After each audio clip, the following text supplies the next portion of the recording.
Wondering why you were learning particular material or completing certain tasks? When did you first feel that way?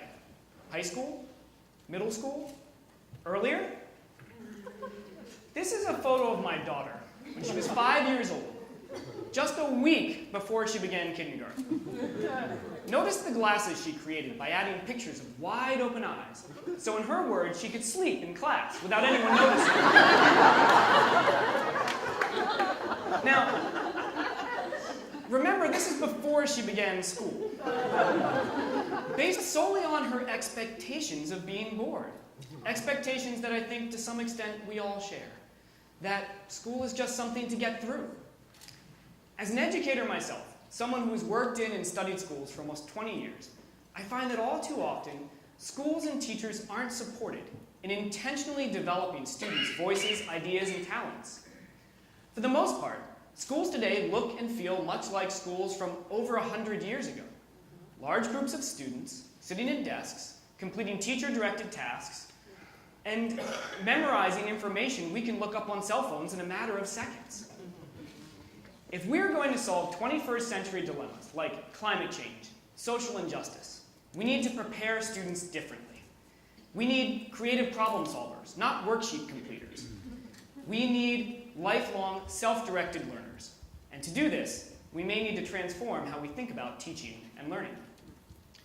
Now, over the last few decades, one of the major mechanisms for improving teaching and learning has been the introduction of instructional coaches, professionals in schools who work alongside teachers and help design and implement high-quality instruction in literacy, math, and so on.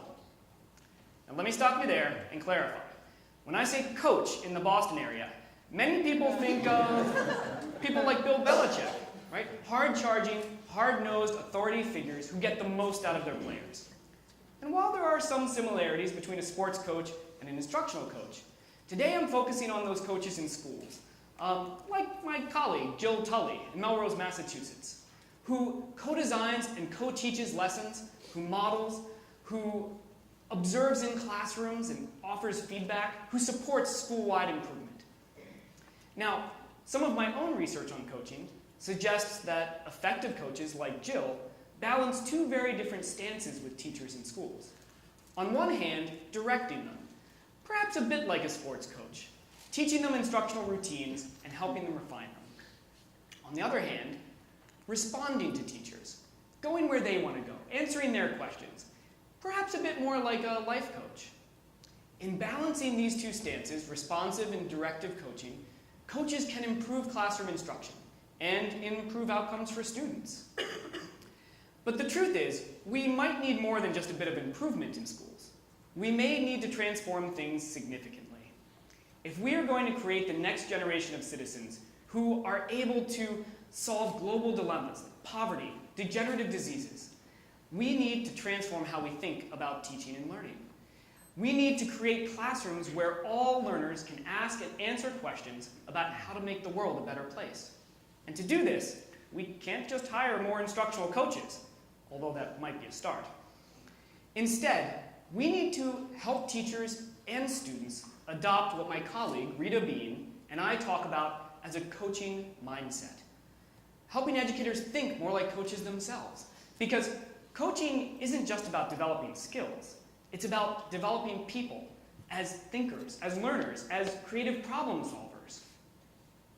I want us to think together for a few minutes about the ways in which coaches approach their work in schools, their habits of mind, vulnerability, curiosity, and caring, and how these three mindsets have broad implications for how teachers and students might more mindfully approach their work in schools.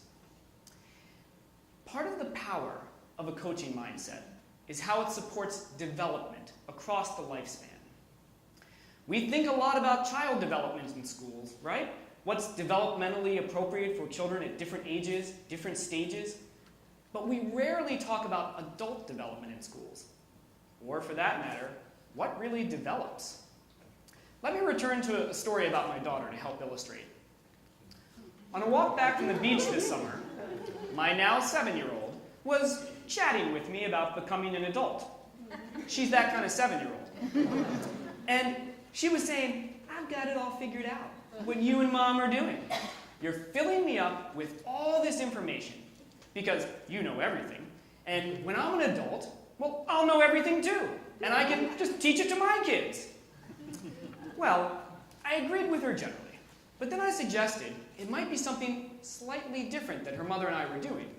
We were perhaps acting more like coaches ourselves, helping her brother and her to kind of step back, analyze every situation, reflect, come to their own answers, and help others as much as possible, perhaps becoming coaches for their own children one day. Well, let's just say she didn't buy it. After all, she's 7, she has it all figured out. But the conversation did get me thinking.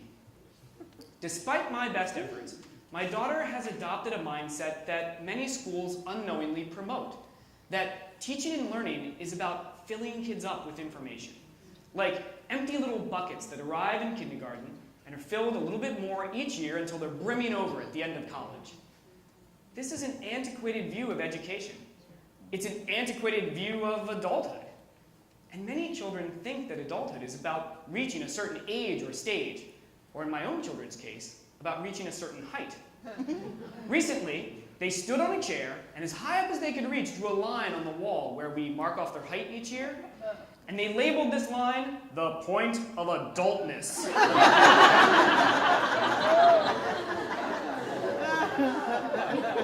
They figure when they reach that height, they're adults.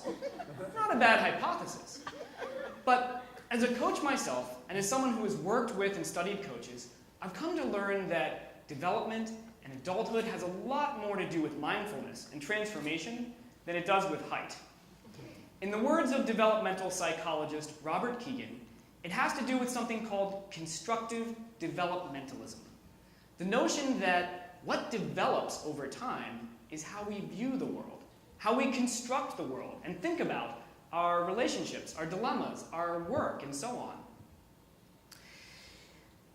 What actually develops over time is the way that we see our work with others. We adopt larger frames. We step back from those things that we once were subject to, and we hold it as object. We analyze it and gain a new perspective. So, for instance, the 4-year-old is subject to fears about what's under the bed, unable to step back, hold it as object, and analyze it as an irrational fear. The same way a college student might be worried about a final course grade, be subject to it, unable to step back, hold it as object, and see it within the much larger context of a college career. And so we develop over time by stepping back, adopting larger frames, gaining new perspectives. This is exactly what instructional coaches help teachers to do in classrooms, to step back from their instruction, analyze it, come to new perspectives on it, to refine it, the same way that teachers act as developmental coaches for children. But we need to move beyond a reliance on coaches. Instead, we need to help teachers and students think like coaches themselves. That coaching relationship can be internalized, right? That coaching relationship between coach and teacher, teacher and student, parent and child, that can be brought within us so that we each become the coaches that we need. What develops over time is a stronger, clearer, internal coaching voice that helps us navigate the world. We need to support teachers in school in engaging in deep reflection and growing that internal coaching voice so that it guides instructional decision-making, responding to students, and so on. And then we need to take a step further and support teachers in becoming what Robert Kegan would call self-transforming learners. Learners who understand that no matter how strong that internal coaching voice, it is always incomplete. We are each always growing, always in need of others' perspectives. We need to become interdependent, not just independent, because it is the collective group of educators who change a school and the collective group of citizens who change the world. So I argue it's never enough to bring more coaches into our schools and our lives. Instead, we need to become the coaches that schools and the world needs today. So, how do we do that? Well, we begin by focusing on vulnerability, curiosity, and caring.